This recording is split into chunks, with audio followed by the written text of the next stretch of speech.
Muy buenas y bienvenidos a La Diferencia. Yo soy Roberto Rodríguez Tejera. Efectivamente, hoy tenemos un programa especial para ustedes. A las 4:50 de la tarde, en el día de hoy, comenzó esta locución donde Maduro le informaba a la Venezuela y al mundo de la muerte de Chávez. Hoy vamos a hacer contacto con Venezuela. Tenemos aquí en el estudio a la doctora Nuria Lawson, es oncóloga cirujana del Palmetto General Hospital. Doctora, muchísimas gracias por acompañarnos, un verdadero placer. También está con nosotros Frank Díaz Pou. Vamos a hacer contacto con Venezuela en algunos segundos. Vamos a empezar precisamente por las causas de este fallecimiento que ABC está reportando que se había producido ya en Cuba y que el cadáver fue trasladado en el día de hoy. Hay cualquier cantidad de especulaciones. Chávez murió en el día de hoy, murió antes, que es lo que se puede saber, y es importante precisamente porque el ocultamiento de la muerte de Chávez tiene connotaciones políticas. Doctora, muchísimas gracias por acompañarnos. Usted ha estado siguiendo, usted es cirujana, oncóloga. ¿Qué es lo que podemos sacar de todas estas especulaciones, de todas estas informaciones que nos han estado llegando en los últimos días, en las últimas semanas? Bueno, de las informaciones que nos dicen, él probablemente se murió de un sarcoma retroperitoneal. Por supuesto, sin confirmarlo, eso es un tumor sumamente agresivo, ocurre en la pared posterior del abdomen, tiende a recurrir. Sabemos que menos del 50% de estos pacientes sobreviven los 5 años, hágase lo que se haga. Hay algunos que sí sobreviven, los que se atienden en centros con mucha experiencia. El tratamiento principal es la cirugía. Todo lo demás es muy poco, ni la radiación realmente, sobre todo la quimioterapia, no tiene cabida.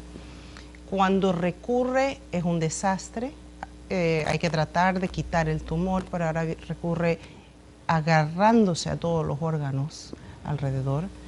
El haberle vuelto a operar... Es lo que usted me decía cuando hablábamos fuera del aire. Usted me decía, cuando en diciembre él regresa a Cuba, la decisión de operarlo tiene que haber sido política, porque cualquier médico hubiera podido decir en este momento, a este paciente no le quedan más de 3 meses, y en este caso lo que había que hacer, arropar, cuidar, de alguna manera hacer la muerte menos dramática, menos dolorosa, pero no operar. Y usted me decía que la operación que le hicieron tiene que haber sido tremendamente dolorosa, tremendamente traumática. Muy engorrosa para los cirujanos. Muy difícil para el paciente, con una alta incidencia de muerte intraoperatoria o perioperatoria en los días siguientes. Y si sobrevive el paciente, termina con infecciones, termina en un ventilador, termina con una traqueostomía, termina muerto en el mismo espacio de tiempo que se iba a morir. No le das un solo día de vida más al paciente. Lo que la calidad de vida se la destruye. Horrible. Y en vez de mandarlo a casa que disfrute de sus familiares y sus seres queridos, solo ha pasado en un hospital. Ningún cirujano en Estados Unidos hubiera hecho eso, y los cirujanos en Cuba saben de esto, y ellos no hubieran tomado esta decisión si no hubieran otras cosas que tomaron en juego. Doctora, hay cualquier cantidad de especulación, y hasta el ex embajador de la OEA en Panamá ha mediado en esta disputa, en esto que se está básicamente discutiendo, como lo hemos tenido que discutir nosotros ahora en este momento con muy poca información, de que Chávez ya murió hace días. Y usted me decía que hoy precisamente en el hospital, cuando se estaba analizando todas estas cosas, todo esto, todos los colegas suyos que estaban allí básicamente llegaron a la misma conclusión al unísono: Chávez no murió hoy, Chávez ya estaba muerto. La mayoría de los, curiosamente, eran todos de distintas especialidades y todos pensaban que ya estaba muerto. ¿Por qué, doctor? Porque esto es un tumor muy difícil, sangró muchísimo, casi se muere, está en un ventilador, infecciones horribles. Nosotros vemos esto y sabemos cuándo un paciente ya no va a vivir mucho más.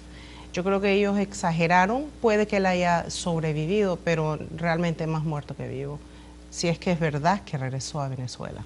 O sea, Frank, gracias por acompañarnos, un placer. Todo esto tiene connotaciones políticas y el gobierno cubano lo secuestró, como está diciendo la doctora, se lo llevó para Venezuela a hacerle una operación que a todas las luces cualquier médico, aún en Cuba, hubiera podido decir: esta es una operación innecesaria, dolorosa, traumática para el paciente, y no le estamos alargando un día más de vida a este paciente. Lo único que estamos comprando tiempo para mantenerlo aquí en Cuba secuestrado, que es lo que está diciendo la doctora y es lo que han dicho un gran número de médicos. ¿Por qué el gobierno cubano tiene que secuestrar a Chávez? ¿Por qué, si la muerte, vamos a suponer desde el punto de vista clínico, quizás se haya producido la muerte desde el punto de vista clínico hoy, no voy a entrar en eso, pero desde el punto de vista real se produjo esta muerte probablemente ya hace días o semanas?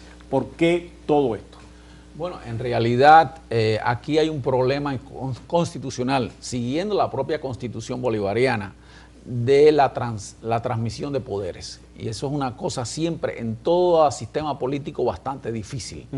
Y en el caso es extremadamente difícil esa transmisión de poderes. Y esta transmisión de poderes en realidad se ha dado un paso en falso y no existe la transmisión de poderes. ¿Cómo, por ejemplo? Bueno, por ejemplo... ¿No ha podido jurar? No ha podido jurar. Si este señor fue electo presidente y tenía que haber jurado a principios de la primera semana de enero. No pudo jurar. En este momento el señor Maduro es una persona que está usurpando el poder. Entonces lo que ellos estaban tratando de ver era cómo ellos podían inventar una entelequia, algo, un show por la cual ellos hacían todo el proceso ese, por lo menos cubrían la forma de hacer esa transmisión de poder y que en este caso fuera el señor Cabello el que tomara entonces el control, Diosdado Cabello, el jefe el presidente de la Cámara, y así poder entonces convocar unas elecciones. Parece que ellos no han podido de ninguna forma hacer esa transición de poder y les ha fallado en una forma espectacular. Doctora, una de las cosas que uno se pregunta, y Frank, o sea, esto que está diciendo Frank, yo creo que cualquier cantidad de analistas que lo están diciendo en estos momentos, ¿por qué desde que él supuestamente llega a Cuba, su estado médico le impide jurar como presidente? ¿Por qué no pudo jurar como presidente en caso de que haya regresado a Cuba? Y repito, ABC está diciendo en el día de hoy que regresó muerto. No. ABC está diciendo que regresó muerto y ABC hasta ahora ha sido el medio que más información que se ha comprobado después sea que ha sido real, pero ABC ha dicho en el día de hoy que Chávez regresó muerto y que regresó hace solamente horas, probablemente que nunca llegó, como había sido anunciado, a Venezuela hace un par de semanas, sino que acaba de regresar muerto. O sea, ¿qué es lo que le hubiera impedido a un magistrado ir a Cuba antes de que muriera y poder, aunque sea hacer una farsa de juramentación? Primero, que está en un ventilador, no puede hablar. No puede hablar. Segundo, que está muy debilitado. Muchos de estos pacientes hay que mantenerlos sedados. Esto no es alguien que nada más está en un ventilador, pero puede gesticular y puede escribir y puede levantarse y caminar. Esto es un paciente sumamente impedido. Probablemente hasta la capacidad cognitiva del paciente está impedida. O sea, y los dolores tienen que haber sido tremendos, por eso usted dice que lo tenían que tener sedado. Hay que tenerlo sedado por el dolor. Porque la operación, usted la puede describir, porque a mí algunas de las descripciones de la operación son realmente muy dolorosas. Barbáricas. ¿No? Sí. Por eso que uno no lo hace. ¿Qué es lo que usted cree que terminaron haciendo la Chávez? Probablemente le tuvieron que quitar algunos órganos vitales. Lo más probable es que este tumor estaba invadiendo vasos sanguíneos. ¿Y eso qué hace? Y sangró bastante. Okay. Estos vasos sanguíneos son vitales, los cortas, terminas sin lugar a duda poniendo a riesgo la irrigación sanguínea de las piernas, de los intestinos. No, esto es una operación engorrosa que se le hizo a él. Frank, ¿qué pasa ahora entonces? ¿Qué es lo que tiene que pasar ahora? Después le vamos a hacer contacto con Venezuela. Estamos tratando de hacer contacto con Venezuela en estos momentos, con el líder estudiantil Eduardo Vitar, que nos iba a acompañar. Tan pronto establezcamos comunicación con él, lo pondremos al aire. ¿Qué va a pasar ahora? Bueno, se rompió todo ese concepto de lo que es la transmisión de poder de una mano a otra y entonces hay un vacío de poder espectacular en Venezuela en estos momentos. Hay un vacío de poder espectacular y el problema es cómo se llena ese vacío de poder. La única forma de llenar ese vacío de poder es manu militari, es decir, que las Fuerzas Armadas, para garantizar el orden público y la paz social, intervengan mano militar y por la fuerza. ¿Tú crees que se tenga que llegar a eso? Yo creo que sí. ¿Tú crees que y esto es bien dramático, ¿no? Porque esto no solamente cambiaría, esto puede cambiar el orden interno también.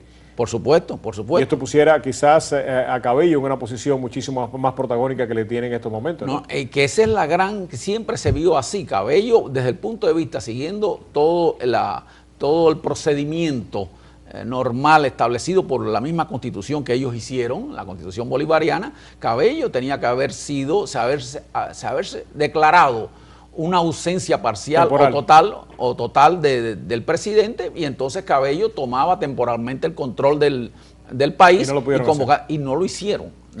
Es decir, ¿por qué no declararon la incapacidad del presidente si estaba incapacitado, como bien describe la doctora? No lo hicieron porque era Cabello el que tomaba el control y no lo tomaba Maduro, lo que se demuestra que hay una gran fractura en los estamentos de poder en Venezuela, Y ahora se hace más claro que nunca. Y ahora se hace más claro que nunca. Doctora, le tengo que pedir una evaluación política porque usted me lo dijo de una manera muy inteligente y permítame que le ¿Cómo incorpore no? en la discusión política.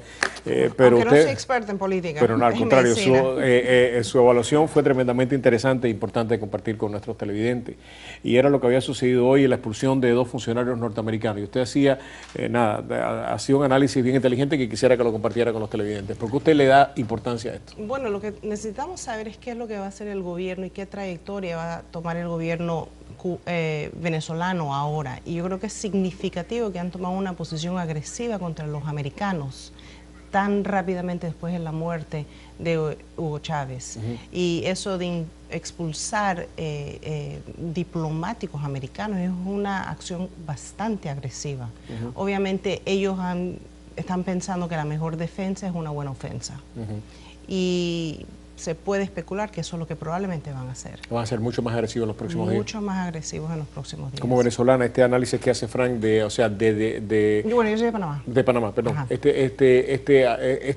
Básicamente este conflicto que habla Frank entre los diferentes poderes, eso es lo que usted cree, y esto usted me decía, Sí.